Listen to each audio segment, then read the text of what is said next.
What's up guys, Javier from That Racing Channel. Welcome back to another one. We're out here at TX2K22 and behind me, that is NTH Moto's Kratos Viper. Makes over 3,000 wheel horsepower. Last episode, you guys saw this thing flying somewhere about 208 mile an hour at FL2K.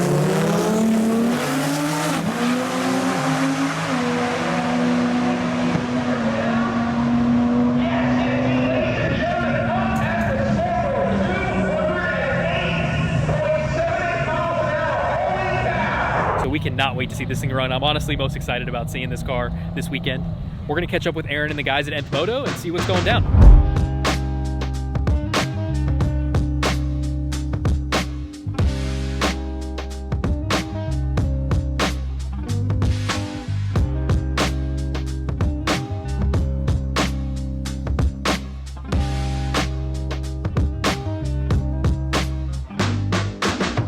All right guys, roll racing day one testing.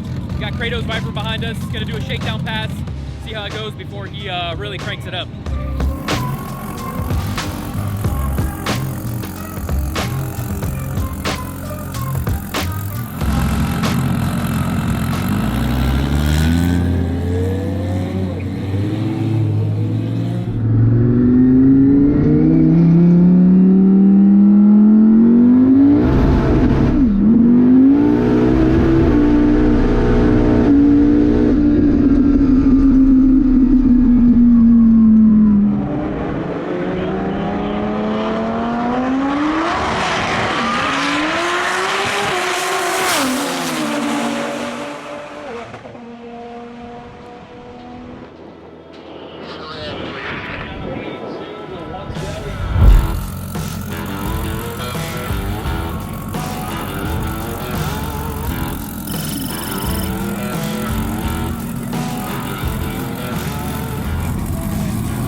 658 with a lot of smoke down there at the far end of the racetrack.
I'm Aaron Miller with NTH Moto out of Minneapolis, Minnesota. We're here at Texas 2K22 for the roll race event with a handful of twin turbo Dodge Vipers that we have built. We have 3 cars that we were working with in the roll race here this time, one of which is Kratos, what we call Kratos. It's a 2016 Dodge Viper ACR Extreme. Currently the world's quickest and fastest Gen 5 Viper in the quarter mile. It has been 690 at 210.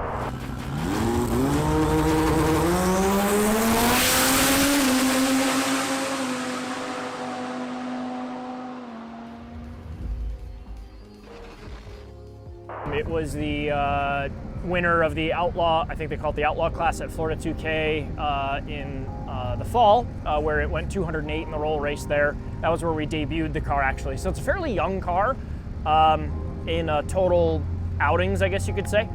It hasn't lived a very easy life. It got born into making a whole bunch of power and has stayed there its entire time. Pretty minimal compromise, yet the intent to try and race with the fastest of the fast in these roll style events. I think we did a pretty good job throwing our hat in the ring this time. We were the #1 qualifier with that car at 225 miles per hour. I was told after that's the fastest pass a rear-wheel drive car's done here before. And then I'm fairly confident that that is the only time a rear-wheel drive car has been the #1 qualifier at this event. So there's a lot of pride in that.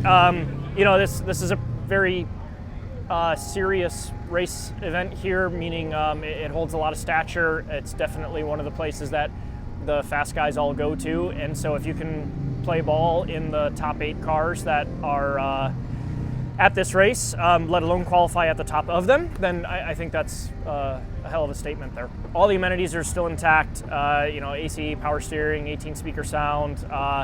It's a 540 cubic inch twin turbo V10 engine combination that we've done. We do our own engine machine and build work at our company, as well as all of our fabrication work, all of our tuning work. All of that is done in-house. So we are able to kind of one-stop shop it, which helps us create these cars that are fairly wild in nature and yet keep the reins on it enough to not let it get too far out of bounds, maybe. If you can say a 6-second all amenities car is not out of bounds. Very, very good outing for the car. As far as qualifying at #1, and then in eliminations, we really actually struggled with traction with the car a lot worse than we have in the past. And I don't know if that was weather conditions. It was very cloudy the other day, pretty not exactly too warm, but we were trying to approach it as that car's very, very quick in the short track, and we were really trying to take advantage of that, and it really was fighting us on that. So even the 225 pass was a pretty heavy lift throttle pass. It actually went into full vacuum and then had to re-achieve boost and come back into it, but was still able to go 225.71, I think, out the back. Today's prerogative, you know, the race didn't really go as planned for weather. Qualifying had to be cut short and then moved into the next day. And then today was a much sunnier day, a lot better surface out there, which I know the track team was working really hard on, especially after the water trying to come up through the surface, something they fight at this location. Round one, we went out and actually had a pretty serious spin fest. I thought I had tamed it down a lot. It really didn't go the direction that we wanted to. And thankfully we were able to still pull out a win there, and I think it went 207 or something like that. And then came around to run Fabrizio in his Calvo Motorsports Viper, very fast car. I think it went 217 the round before, so like that was just a bang out pass for them. That was great. That was really cool actually. In the Elite 8 there were 3 Vipers this time. I think that's really a very cool thing to see happening, and really shows that this platform can play with those cars. Ran Fabrizio, really good, even, clean start. He did a great job on the light. He was out a little bit early on that, and we had enough to come around and motor on out the back. Very quick ET, and then 226 mile per hour. Unfortunately, something happened on that run, and it shot some water out underneath the car, and it got under the tires, and tried really hard to keep it away from Fabrizio as much as possible and try to stay to the left side of the track. A little too far to the left, got the wall a couple of times there, but all things considered, the car's really not that bad.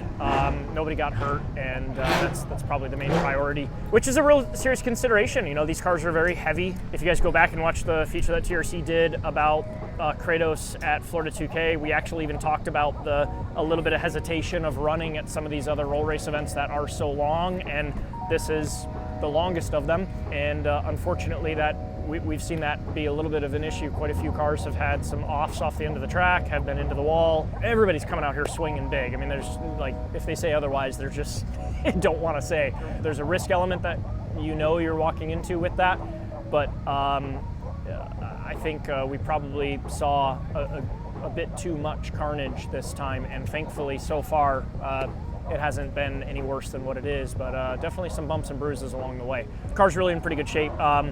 We'll learn a lot, which I'm always excited about.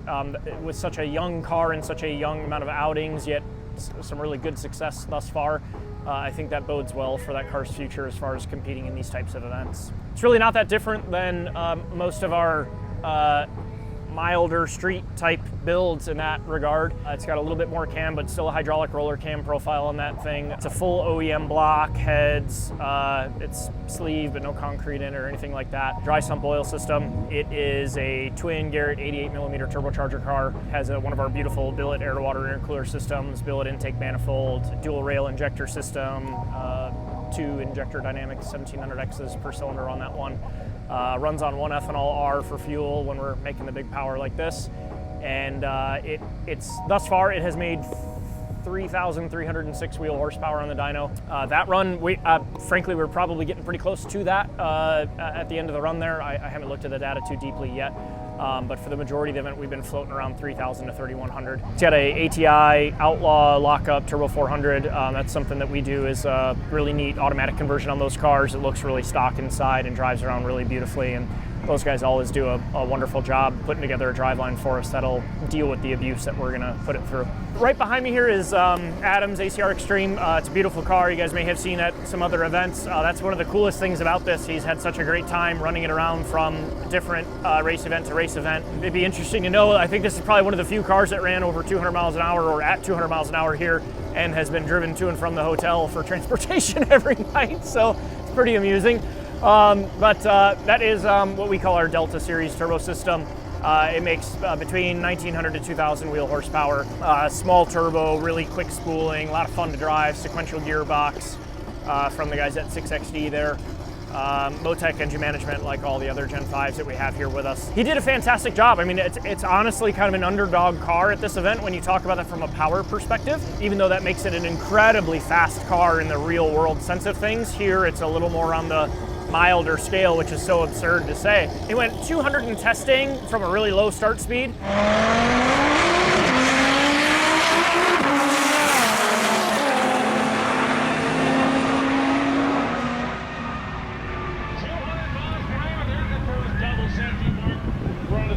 And then in qualifying, went 197.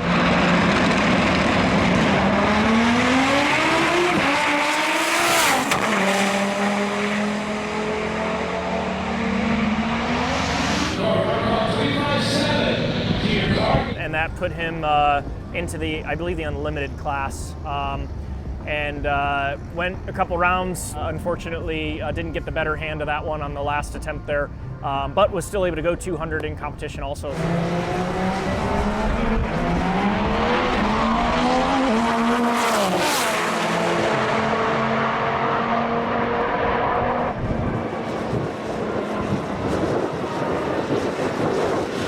So huge hat off to him. I mean, that guy drives the bejesus out of this thing, both mileage and event use, and always comes out of the car with a smile on his face, and that's so much fun for us to get to see. We had Philip with the mud truck, which unfortunately had a shorter event scene than what we were looking for. That car did a really mild hit in testing and went 199, and ended up having a component failure, which we believe to be the brake master cylinder at this point, and the pedal went solid on him, and ended up going off the end of the track into the gravel. Really unfortunate situation. We tried to make the best of it by saying the car didn't really look any dirtier after the fact than when it went in, and that seemed to put a little bit of a smile on his face. But for those of you that don't know, he really enjoys the fact that he has a really dirty Viper. That was a bummer. That was going to be a pretty fast car, but it's a good example of why these caliber of cars should be doing this at sanctioned events like this, to have a safety crew there to attend to him immediately to make sure that everything's okay, to have the gravel trap to be able to stop the car in the instance that he just physically didn't have the braking power to stop the car. You know, the situation that we ran into with Kratos and any other number of the unfortunate but not unpredictable situations at this point at these speeds. There's been a great safety crew here to take care of it, and a track to contain it, and not pedestrians or innocent bystanders to kind of be in the way of that stuff. So it's great when we get to see people congregate at these events and really let it hang out here rather than stuff where they probably shouldn't be. Going forward, we're going to have good data to work with and see places to make improvements. I think we're really far from the total limits of what we can do with these platforms, and that just looks really exciting as far as performance potential going forward. And if nothing else, there's some motivation behind this. I mean, I think we really had a car it's not I think, like the car qualified number one. It went rounds, it was fast, it was quick, which is important. The mile per hour is neat to look at, but the quickness is what wins this race. So we're definitely gonna hold our heads high and be proud of what we did here, and proud of how well the cars performed. And not only that, I'm super proud of the amount of effort that the team put in to get these cars here. It was a pretty intense amount of build-up time into this event, and a lot of hours, and everybody really buckled down and sacrificed a lot to be able to do that. And I know I'm very thankful for that. I know our customers are really thankful for that. And I feel pretty confident I can speak for anybody, all of us, the entire team, when I say that this is motivation to just do better and get faster yet. And so we'll look forward to that.